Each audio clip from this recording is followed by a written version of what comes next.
Ibig sabihin yan, matagalan pa yan kasi ipa-deposit pa yan para mainteresan, para mapirahan. Take note, 2012 pa yan.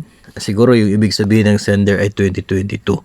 Tungkol kasi ito sa PBB, no? Doon siya nag-comment sa isang video tungkol po sa PBB. Malumang tugtugin na po ito. Ilang beses na po natin sinasagot yan. Itong mga paratang na matagal yung PBB sapagkat pinapainteresan pa yung pera.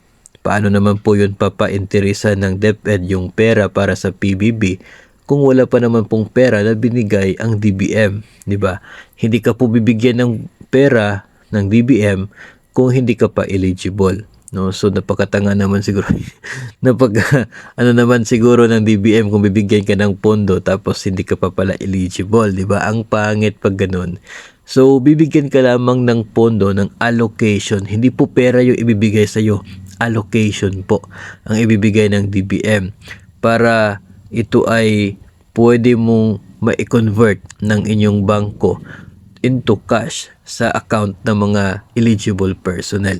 No, yun po ay kapag eligible na at nag-i-comply na yung mga requirements.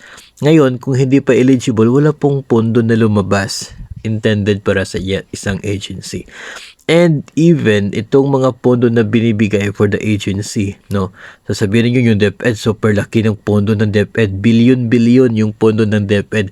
Siguro napakalaki ng interest na kinikita ng DepEd. Mali po.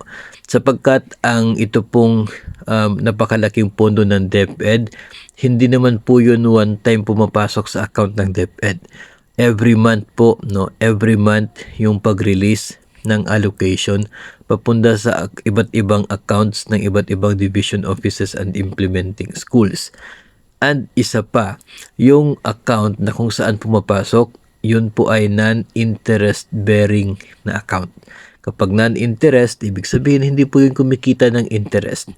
Kahit nga po kumikita po ng interest if ever man, no? If ever sasabihin natin na talagang magkaka-interest yan.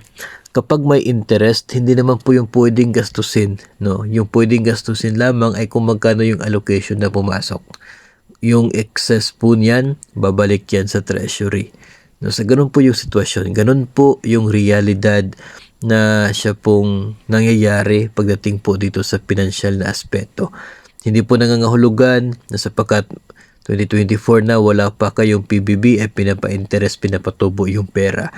Kasi nga ay hindi po bibigyan ng pera, hindi bibigyan ng pondo kung hindi eligible. So sana po ay tigilan na po yung mga ganito pong uri ng mga thinking na nakakasira po.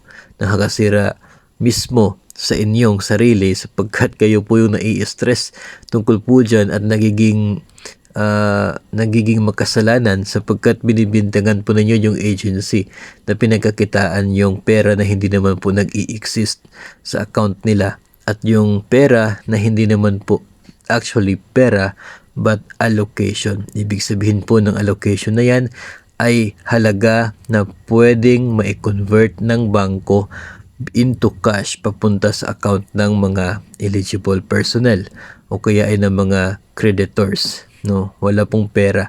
Yung pera ay ibibigay lamang po yun ng treasury ng bansa doon sa bangko, hindi po sa agency. Doon po sa bangko ibibigay, depende kung magkano yung parte ng allocation na nagastos ng bangko at naibigay sa mga creditors ng isang agency. So, ganun po yung sitwasyon. Sana po matigil na. Huwag nyo na pong isipin na pinapatubo, pinapainteresan yung pera. Kaya matagal yung PBB.